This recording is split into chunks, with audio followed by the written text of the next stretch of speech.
remember what we talked about with Kinfolk before. Um, Yeah.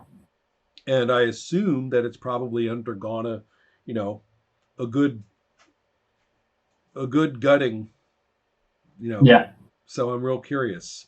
Um, what are your Yeah. thoughts? I really want to let you lead the way on this stuff right now. Yes. So one thing that was interesting is I feel like the previous mentorship and courses gave me a really good understanding of how to like sort of analyze RPGs and to understand what I wanted from an RPG, and in at least one that I would design. And I realized the previous Kinfolk resolution system. Um, Part of the reason why I don't think it worked was because it literally had no first I in the IIEE. It had no intent. You just rolled dice and then decided that those dice mapped to actions that you didn't actually like necessarily care about. Ooh, right. Okay. But there was no real intent. Um, You know, that um, reminds me of something. There's an artifact um, in playing in playing Monster Hearts and Zombie World.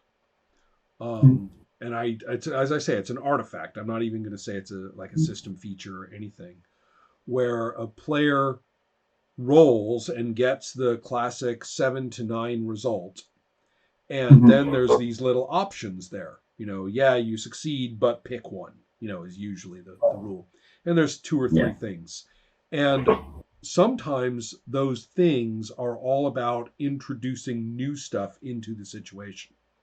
You roll to see whether you spy on someone or sneakily figure something out, and you Right. succeed, but someone saw you, Mhm. right? So you pick someone saw you. In the artifact that I'm talking about is when players almost habitually seize the most arcane one of the bunch, the Mhm. one that has literally nothing to do with what's going on.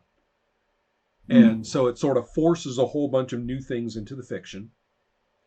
And Right. it doesn't have any basis for those things coming in at all. It's just basically, grabbing the thing that doesn't work, if that makes any Right. sense. Yeah. And Yeah. so the point being that they've lost sight of whatever intent went into the role in the first place. Mhm. And they're not really interested in making that more nuanced or having that have any consequences or anything like that. They're more interested in just sort of adding to the kaleidoscope of everything going on in the room. Right. And so I've noticed that a couple of times that there's sort of as I say, it's an artifact. It's not even like a consistent behavior, but it's certainly Mhm. consistent from in the players that I'm thinking of. They consistently do it. So I was just thinking at first one would say, well, how in the world could you have role playing with no intent in the IIE? I mean, how can that be? And Yeah. then I got to thinking, and I was thinking, well, wait a minute, I've seen it. I've seen people sort of fuzz out on the intent of what we're doing here with these dice. Okay. So anyway, go on. Just saying, it sounds crazy, but I think I get it. Yeah. So I put Kinfolk aside for a long time and worked on Origin. I play tested that several times.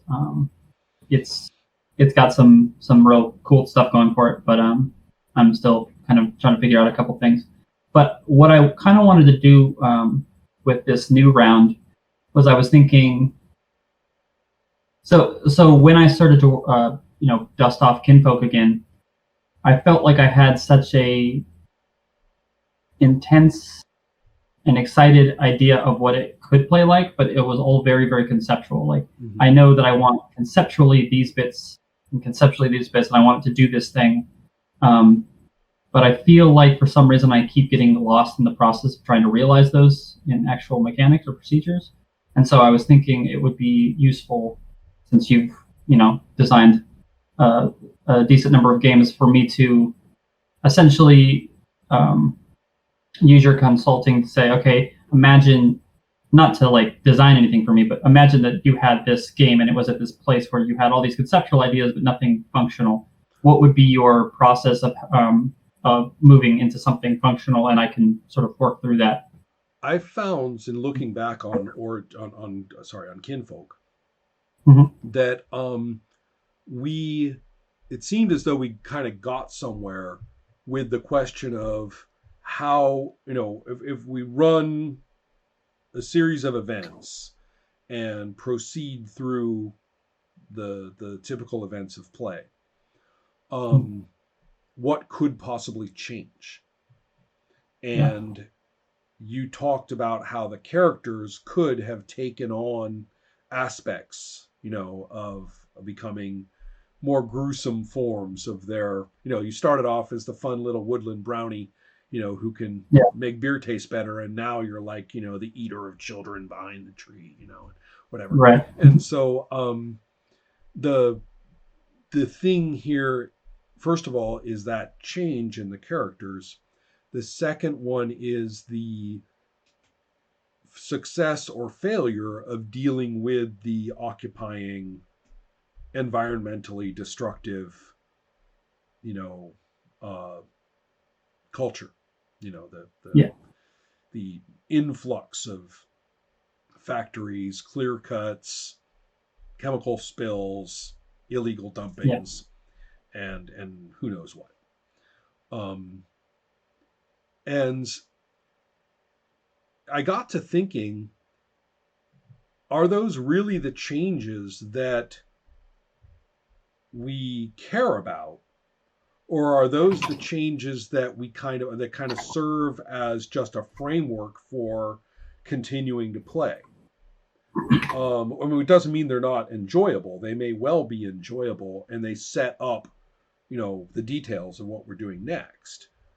But mhm, on the other hand, what about what do we think of in terms of the direct actions that we take? What do we think of in terms of what changes? What impacts does my action have right. on what's going on? Um, maybe it was a maybe you were thinking very much in terms of like the whole scenario's outcome, whether the woodland mythic folk are kind of falling behind in their battle against this kind of modernity, or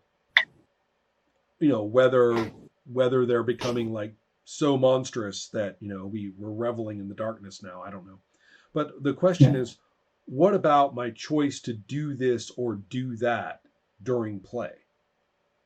yeah, What changes occur because of that? Maybe small scale changes, not the great big battle for the yeah, soul of the world, or whether my character will become unplayable or anything like that, but more like, what changes can I make that actually uh, are due to what I've done? yeah. That actually became a really important part of my thinking in returning to it, because I realized, even if I'm very interested in this sort of apocalyptic scope, that um, if the game is a series of combat vignettes that leads to a sort of an abstract yes or no, we save the realm, it Right. really doesn't matter. Then you're just sitting But there yeah, rolling, and who cares what we say? Right. Right. exactly. Hopefully you enjoy the combats, but you're not really going to be invested in the ending probably. Um, and I also realized that I think that the success or failure at the end only really matters in so much as it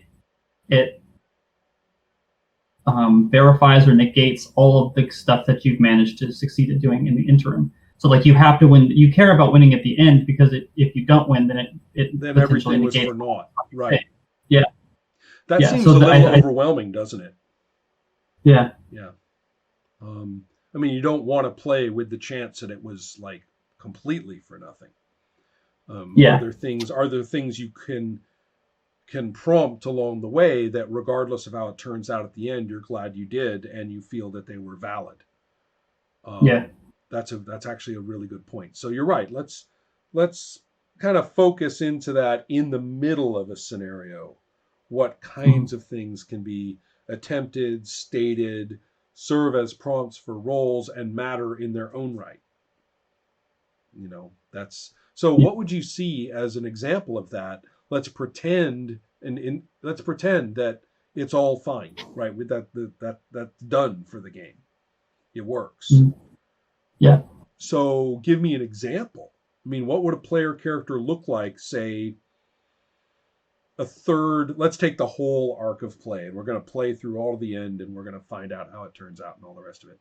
Yeah. And you play, say, maybe a third of the way to get to that point. Yeah. So we've been through a couple of adventures or scenarios or whatever they're called, episodes, and what might my character look like? Like, make something up so I know what I'm playing and what they look like at this point. Yeah. So I'm imagining that that hopefully by that point the players will have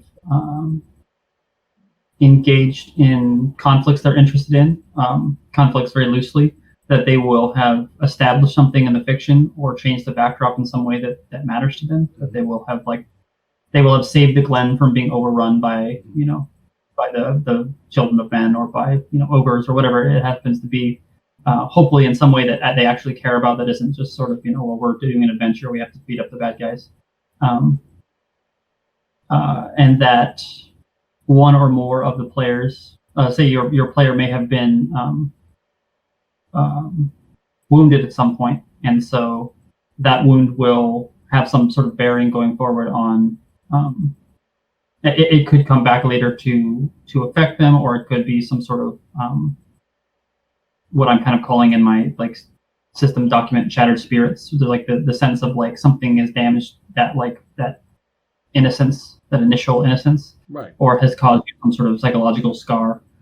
So let's go ahead and imagine. I'm kind of liking my little charming gnome, right? Who Mm-hmm.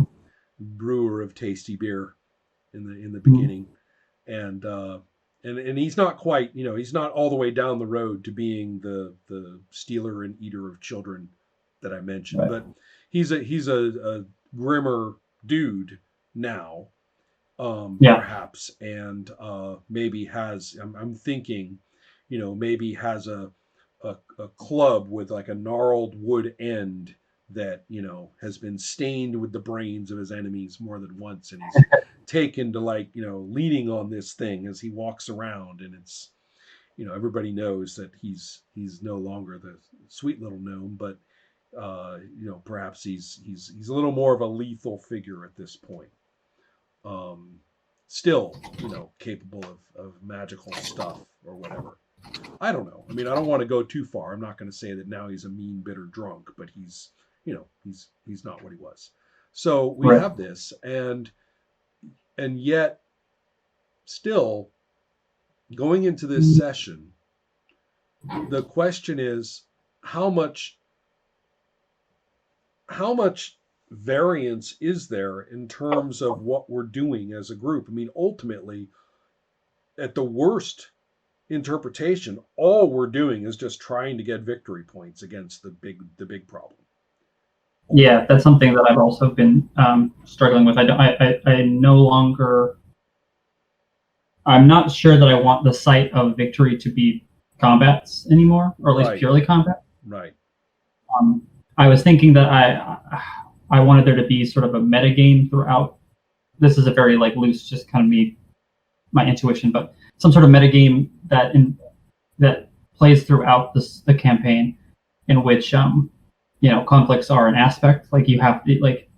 You have to confront the empire of man. You can't just let them run over the forest. But it should not be just like, well, we're fighting these guys, and now we got a point, and we're going to fight these guys now. We got right, another point. right, Over and also the idea being that that you get sort of this mechanical Euro game thing where you really are just trying to accumulate the victory points. And Yeah. I suppose it makes me describe as we go along, so I guess I'll describe until we all get sick of it, and then we don't have to.